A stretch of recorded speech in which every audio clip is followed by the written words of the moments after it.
Sejarah bangsa Fenisia.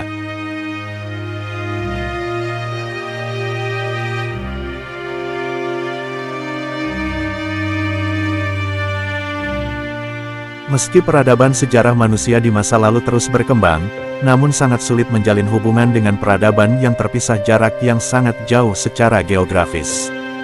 Kondisi ini terus berlanjut hingga munculnya peradaban tinggi seperti Mesir dan Mesopotamia. Juga seperti halnya orang Mesir yang hanya berhubungan dengan Nubia di selatan, sedangkan Mesopotamia sendiri hanya berinteraksi dengan bangsa Persia dan budaya bangsa-bangsa di timur.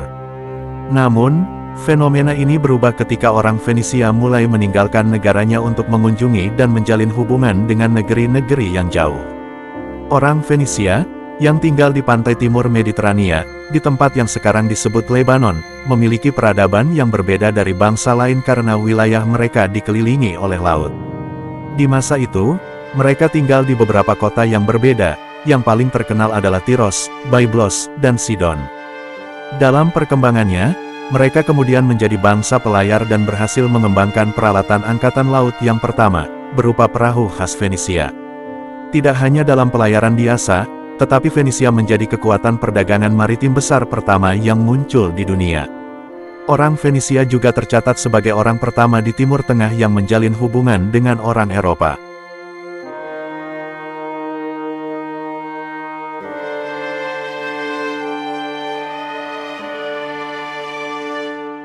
Bangsa Fenisia membangun kota-kota pusat perdagangan.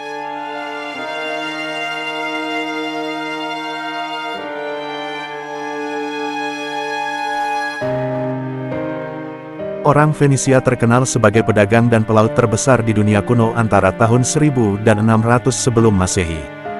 Mereka adalah pembuat kapal dan pelaut yang sangat terampil yang membangun kapal layar yang kuat dan cepat untuk mengangkut barang-barang mereka. Perjalanan bangsa Fenisia menjadi titik balik dalam sejarah manusia, karena mereka yang mengawali sistem perdagangan dan interaksi jalur laut yang pada akhirnya menghubungkan semua bangsa. Armada orang Fenisia termasuk kapal militer dan komersial. Mereka berhasil mengunjungi semua pelabuhan Mediterania, baik kecil maupun besar. Dalam berlayar, mereka belajar menavigasi dan menggunakan rasi bintang utara untuk berlayar di malam hari. Armada tersebut diketahui telah mengarungi Atlantik ke Selat Gibraltar, mengunjungi pelabuhan di Eropa Utara dan menjelajahi pantai Afrika. Mereka bahkan telah berlayar sampai perairan Inggris dan sekitar ujung selatan Afrika. Dalam pelayaran, mereka tidak hanya berdagang, tetapi orang Fenisia juga menetap di beberapa wilayah dari Siprus hingga Korsika, lalu ke Spanyol. Pada 810 sebelum Masehi, orang Fenisia menaklukkan Kartago, yang menjadi salah satu negara kota terkuat di seluruh Timur Tengah.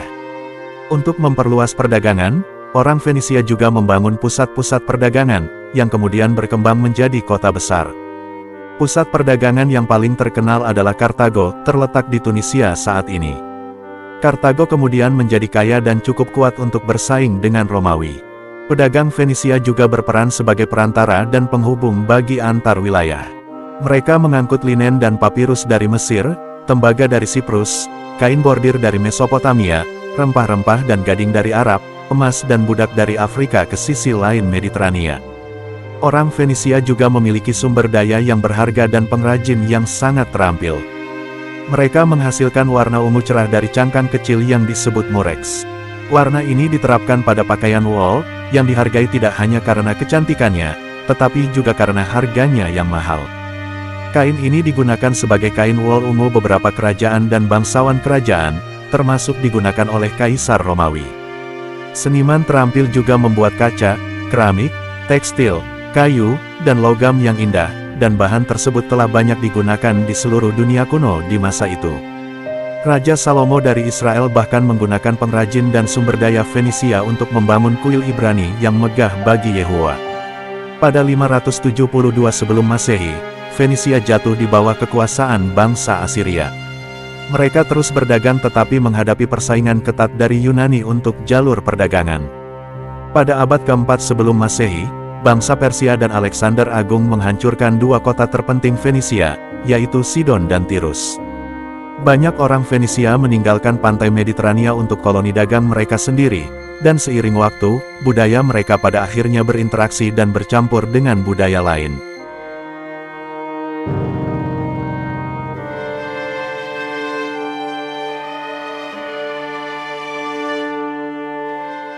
Sejarah alfabet Fenisia, yang berhubungan erat dengan huruf-huruf yang kita kenal sekarang.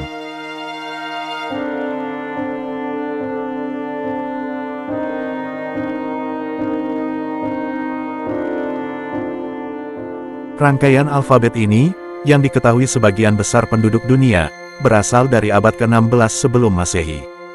Sekelompok kecil pedagang Fenisia meletakkan dasar untuk bahasa Inggris modern dan abjad lainnya. Mereka mengatur sistem 22 konsonan, yang menjadi alfabet yang digunakan tidak hanya oleh penutur bahasa Inggris, tetapi juga oleh penutur banyak bahasa dunia.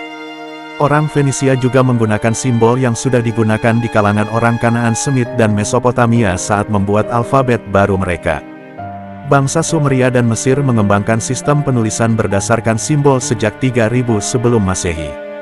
Pedagang menggunakan strip ini terutama untuk membuat kontrak, kwitansi, dan daftar dengan pedagang lain. Oleh karenanya, para pedagang di masa itu menginginkan sesuatu yang tidak terlalu sulit dipelajari, cepat dan mudah digunakan, dan dipahami setiap kota dan negara dalam perdagangan dan komunikasi lainnya. Sayangnya, sistem penulisan Mesir dan Sumeria tidak memenuhi kriteria ini dengan baik. Mereka menggunakan ratusan simbol kompleks yang berbeda untuk mewakili ide dan bunyi suku kata. Sedangkan orang Fenisia memahami bahwa kebanyakan kata hanya terdiri dari sejumlah kecil bunyi sederhana. Mereka menemukan bahwa suara-suara ini hanya direpresentasikan dalam 22 simbol dan dikembangkan dalam kata-kata dengan berbagai kombinasinya. Orang Fenisia hanya menggunakan huruf sebagai simbol konsonan dalam alfabet yang baru mereka buat. Awalnya mereka menggunakan aksara ini untuk menulis bahasa Fenisia, di wilayah Semit Utara. Alfabet Ibrani dan Arab modern, yang secara langsung dipengaruhi oleh alfabet Fenisia, masih belum mengandung simbol vokal. Orang Fenisia menyebarkan alfabet mereka melalui jaringan perdagangan mereka yang luas, yang meluas ke Laut Mediterania. Hingga alfabet Ibrani dan Arab modern, juga secara langsung dipengaruhi oleh alfabet Fenisia. Orang Yunani pun mengadopsinya dari abad ke-8 sebelum Masehi, dengan beberapa huruf vokal tambahan. Belakangan, orang Romawi juga menggunakan versi alfabet ini.